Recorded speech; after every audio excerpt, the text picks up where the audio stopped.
এটাতে কোনো নাম দিতে পারবে না। ভাই সামনে যান না, সামনে যান না ভাই, সামনে যান। ওইটা ইয়ে করো, ওইটা ইমিডিয়েটলি চেঞ্জ করো।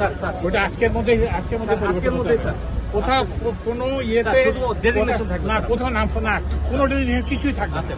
জাস্ট খালি এই বাইপাসের উদ্বোধন হয়েছে, বাস এই জাস্ট। এবং ওই যে যারা করছে, এই যে তোমাদের মন্ত্রণালয় কিংবা ওই যে এটা থাকে, কারণ তোমরা তো এগুলো জানো না। তো এখানে নাম আসলো কিভাবে?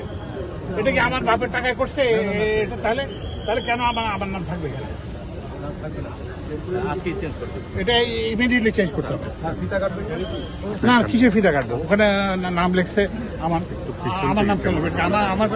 আমি নির্দেশনা দেওয়া ছিল কেন? আমাদের যে রাস্তার নির্মাণ ব্যয় অনেক বেশি, এটা কিন্তু কমাতে হবে। এটা আমাদের যে আশেপাশের দেশ, সেসব দেশের তুলনায় আমাদের রাস্তা নির্মাণের ব্যয় অনেক বেশি, এগুলো কমাতে হবে। এবং রাস্তাঘাট আপনারা তো জানেন যে এটা একটা দুর্নীতির একটা বড় ক্ষেত্র। এই দুর্নীতি কমালে এবং এই যে আমাদের যারা প্রকৌশলী তারা যদি করেন, তাহলে এইটাকে 20 থেকে 30% ব্যয়, রাস্তা নির্মাণের ব্যয় কমানো সম্ভব। আরেকটা জিনিস যেটা এখন আপনারা দেখছেন যে পত্রপত্রিকায় সয়লাভ হয়ে গেছে, সব রাস্তা ভেঙে গেছে, চলাচল করা যাচ্ছে না।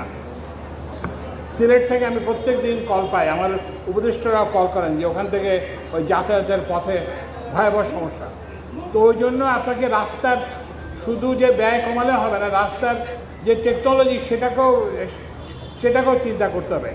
আমরা যখন ব্যয় কমানোর কথা বলি, তখন আমরা লাইফ সাইকেল কস্টের কথা বলি, যে যাতে আপনি একটা খুব অল্প ব্যয়ের রাস্তা করলেন, এই বিটুমিনের রাস্তা করলেন, এক বর্ষাতে এটা উঠে গেল, এবং সেটা না করে আমরা যেটা রিজিড পেভমেন্ট, যদি আমরা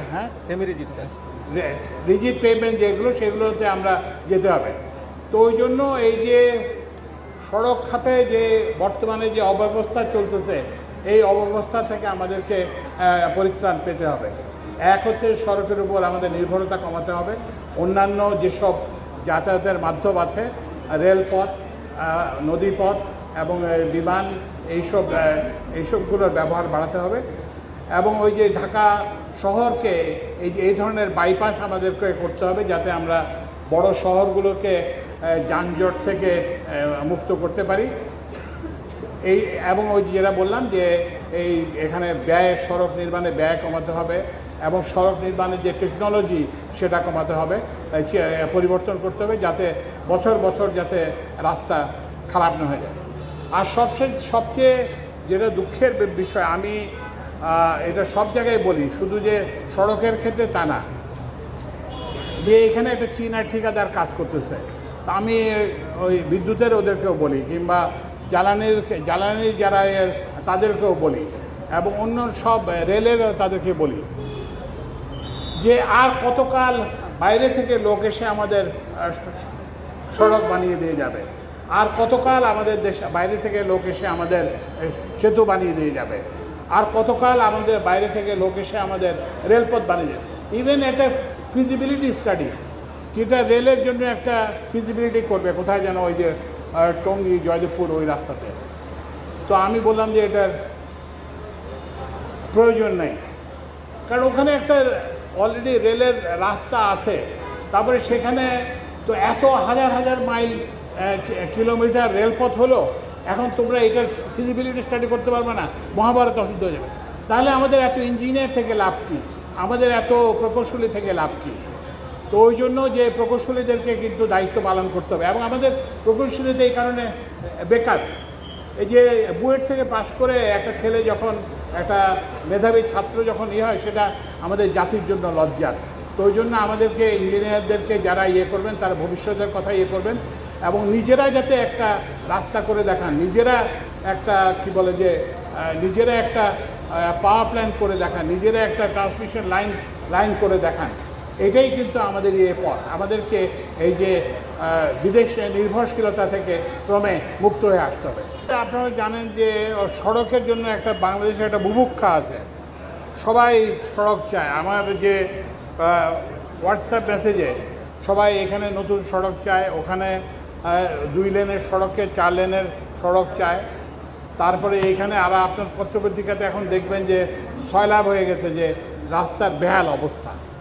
তো এই জন্য একটা সড়কের জন্য একটা বিরাট বুভুক্ষা আছে। তো এখন এই জন্য কিন্তু এই সড়কের উপর জোর দিতে দিয়ে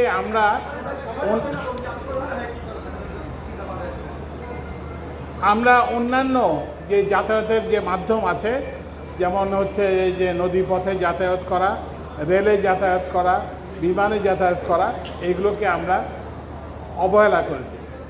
তো ওই জন্য আমরা সড়ক মন্ত্রণালয় থেকে, সড়ক ও সেতু মন্ত্রণালয় থেকে আমরা একটা উদ্যোগ নিয়েছি যে আমরা একটা মাল্টি মডেল একটা ট্রান্সপোর্ট প্ল্যান আমরা করতেছি। তো এই জন্য এই প্ল্যানের মধ্যে আমরা সব কিছুকে একত্র করে দেখব, সড়ককে দেখব, রেলপথকে দেখব, নদীপথকে দেখব, সবগুলোকে আমরা একত্রে করব। এবং আমরা যেখানে যেটা উপযুক্ত সেটার উপরেই জোর দেব। যেখানে নদীপথে মুভমেন্ট সহজতর হবে সেখানে নদীপথের উপর জোর দেওয়া হবে, যেখানে রেলের জন্য সহজতর হবে সেখানে রেলের যাতায়াত করতে হবে। কারণ এই শুধুমাত্র এই সড়কের উপর যে নির্ভরতা, এটা আমাদেরকে কমাতে হবে।